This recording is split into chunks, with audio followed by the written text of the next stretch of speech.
Hey, in this video, I want to talk about how you can use Zuplo to sit in front of multiple backends and route incoming requests, sometimes called smart routing, based on the customer or the URL or any kind of information on the request, and route it to different backends. So what we're going to do is we're going to have an example where we have multiple clients calling a common API, so api.foo.io, that is then going to call our gateway, that's Zuplo here, that can do things like rate limiting, API key authentication, quota enforcement, custom policies, all that good stuff, before hitting the smart routing handle that we're going to build in this demo that uses metadata stored in a database accessible via an API.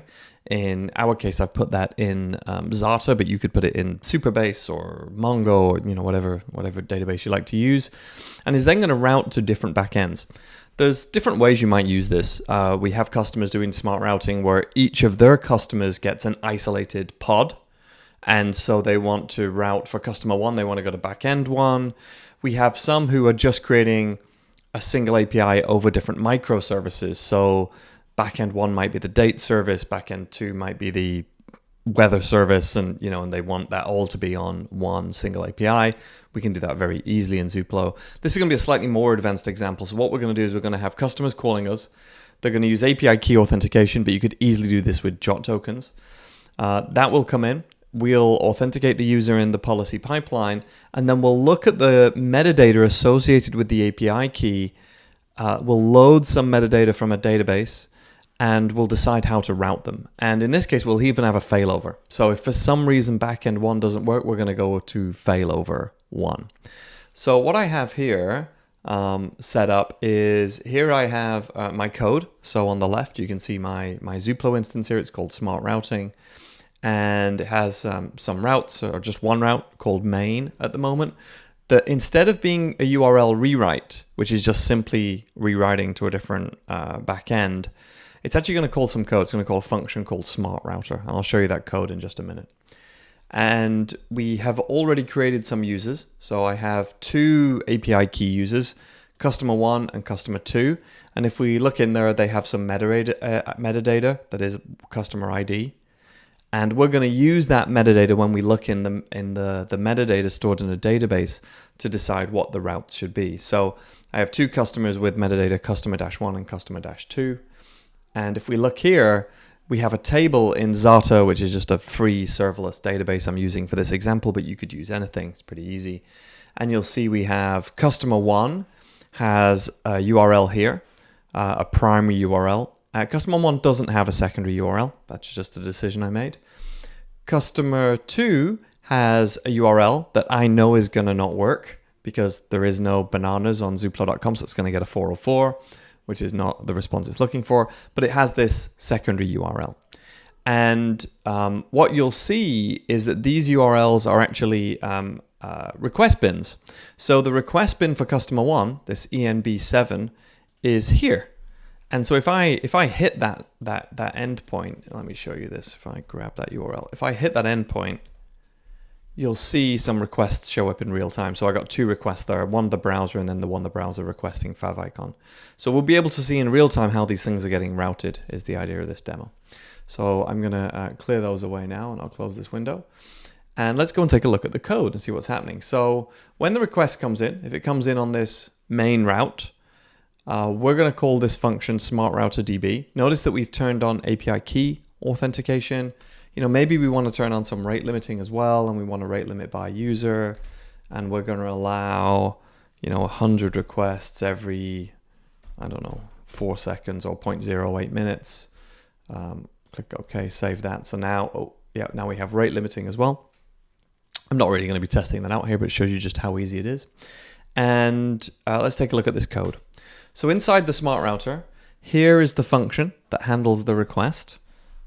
And you will notice a couple of things about it. So first of all, it extracts the customer ID from the request.user.data.customer ID. So what happens is, because this code runs after the API key authentication policy, we have hydrated request.user with the user we loaded based on that API key.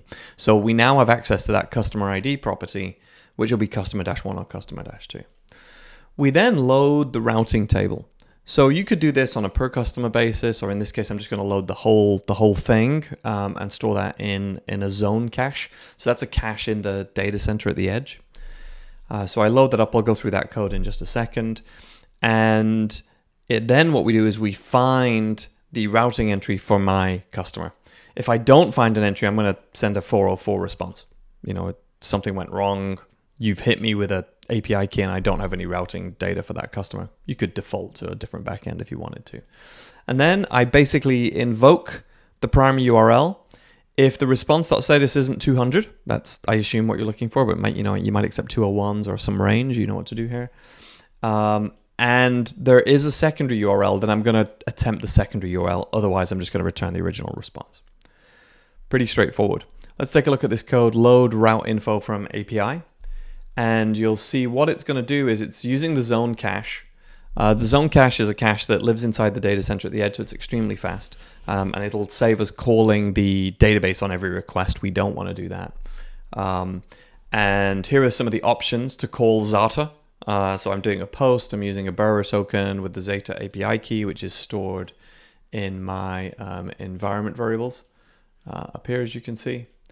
And then I call the Zata API, load that data, stick it into cache for 5 minutes in this case. You decide how long you want that to be in there. And I return the data. But if I did find something in cache, then I don't do this load. It's just a classic lazy cache read-through pattern. Very simple. All of this is, one page of TypeScript effectively. So that's it. So let's go and test it. So we now have two tests here. Customer1.json. My expectation is this will invoke and will show up here in this top window. So let's try it. And there we go. We got a GET request, literally as we expected, and it returned success is true. If I was to damage my key here and put some invalid character on, then I would expect to get a 401 and not see anything here. So that's obviously what you expect. Now for customer 2, I've just put the key in here already.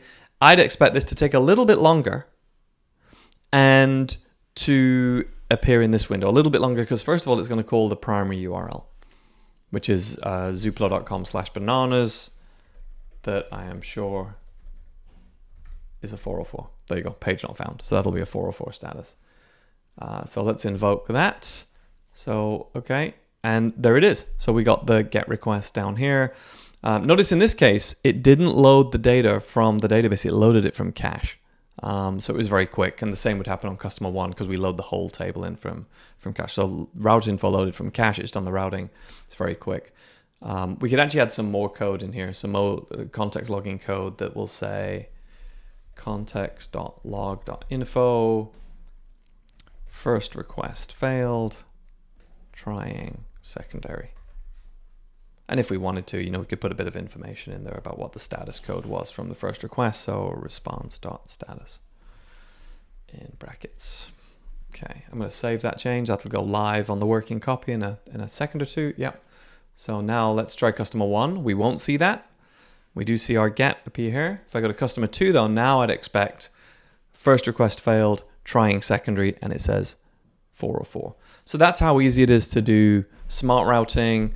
You can imagine you can really get, really do some quite complicated, fancy things in here. But these are the basic tools that we make it very easy for you to access and use. So yeah, happy coding.